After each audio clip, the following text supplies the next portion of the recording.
Welcome back to Suns Valley, where in preparation for what hopefully will be the first season, Phoenix Suns hoist the Larry O'Brien Trophy. We've been previewing a lot of the new players, breaking down what you can expect this season. And now, Sundo, we come to potentially the one player more hated for being dirty than Chris Paul.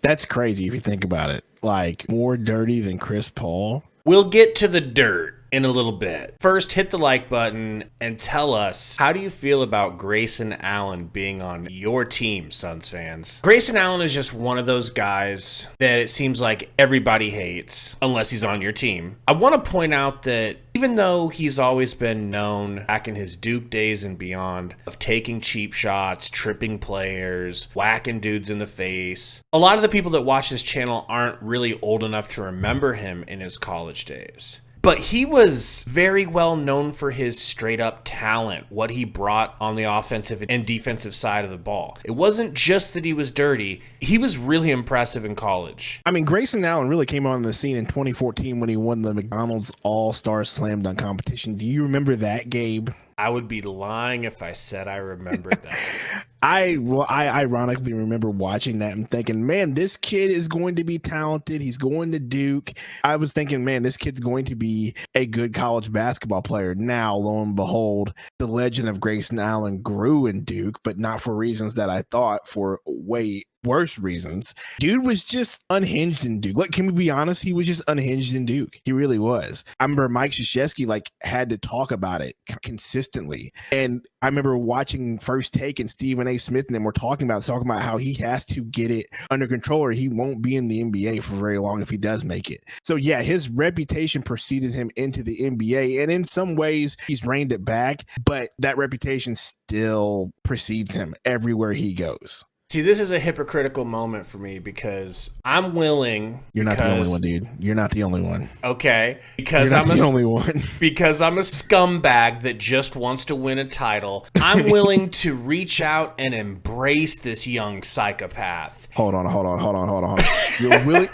You're willing to embrace this young psychopath, right? But you're not. But anytime I brought up the name Pat Bev, you were just like, no. Exactly why I said I was being hypocritical, because 100%. Yes, Pat Bev is just a bridge too far for me. You know what? I don't blame you for being hypocritical, because the one thing that we know about Pat Bev is like his offensive game is just not there. If we're being honest, like he's just a defender. He might be able to get you a few buckets, but Grayson Allen, on the other hand, is a perfect system fit for us. The only thing that would make him better is if he was a point guard. He's 6'4". He's not a point guard. He's a 2 guard. And there is rumblings that will probably continue all through the front half of this season that we're going to try to use him to go get another white boy that we want badly, TJ McConnell. So keep an eye on that. But you pointed out that can't happen until December 15th. So any of the rumors you're hearing about that, it's not going to happen now. Yeah, more than likely, if there is a trade for TJ McConnell down the line, it's going to involve Grayson, just because their contracts are similar. I'm talking the amount of like $250K off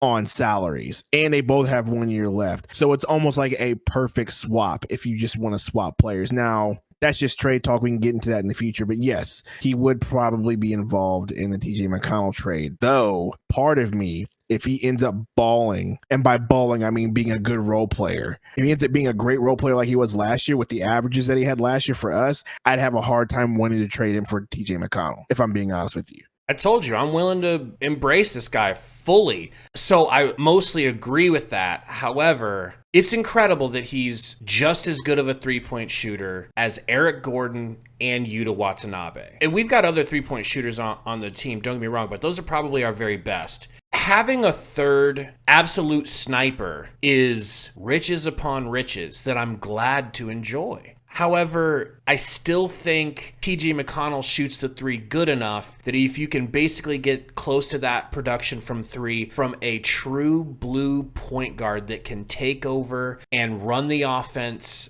as good as TJ McConnell can, I think that provides a little bit more value. So if Grayson Allen is only here for a short time and it results in McConnell, I'm not going to be mad at that either, but I'm not going to be mad if Grayson Allen's here all year. I just think all that depends on what this team thinks of Jordan Goodwin. I think he's the wild card in all this situation. I think if he is a good enough backup point guard to Beal, and if he's good enough to facilitate, in the second string, in the second team, if you will, I think that'll go a long way in keeping Grayson Allen when the time comes. I'm going to be honest with you. I would much rather keep the production of Grayson Allen, knowing what we need from our role players, seeing what this team's going to be constructed like. I would much rather see Grayson Allen on this team than TJ McConnell. That's just me. That 40% three-point shooting, as well as the 10 points per game last year, as well as the 2.5 assists per game average last year, that is good enough for me, Gabe. So, you can take it either way.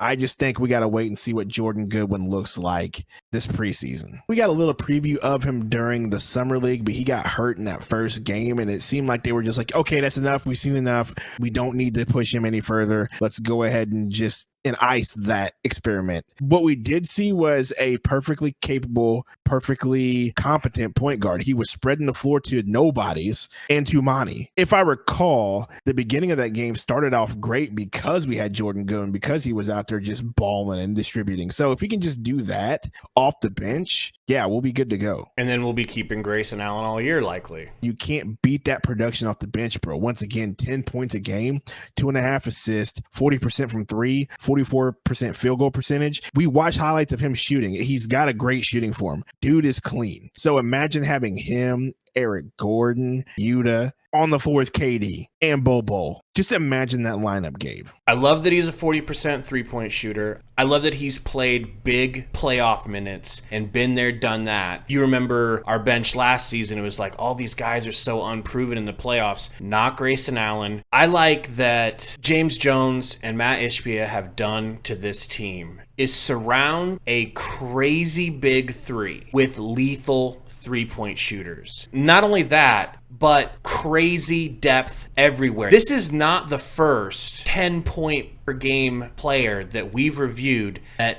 we've added to the team. Bates Diop was 10 a game. Bol was 10 a game. He was close to it. Eric Gordon. This was not supposed to happen. I think a lot's getting lost in the emotion of losing DA and some people feeling like we didn't get enough back for him. Not only that, Gabe, like these moves that they made in the offseason also makes our future really, really flexible. We're not tied down to DA and Bill and Booker and KD at one time. Like genuinely getting rid of that Ayton contract and picking up 4 contracts that are close to or going to expire this year, right? You can get off those real quick. And therefore now you have cap space next year that you can use. And so, yeah, people are going to get emotional about losing DA, which is ironic to me because there was so much DA hate over the last season or two that all of a sudden people are now upset because he's gone. But the team, in a sense, did the right thing by getting players that you could use, getting players that you want to fit